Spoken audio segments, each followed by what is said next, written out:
aí, pessoal, onde eu tô mostrando, é o local que eu vou, porque eu descobri um túnel ali naquele derredor ali. E em breve eu vou até lá para mostrar a todos vocês um pouco lá sobre o que eu achei. Dentro daquela mata fechada, né? Ali tem um pequeno túnel que eu descobri por acaso.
Aí essa árvore que eu tô mostrando vocês aí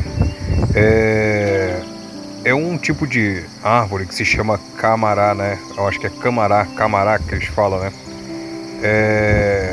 Segundo todos falam que as abelhas que pega o mel dessas flores,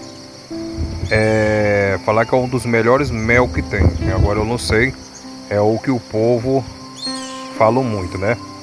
Que o melhor mel é dessas árvores, da flor dessas árvores camará. Eu acho que é camará o nome dessa árvore.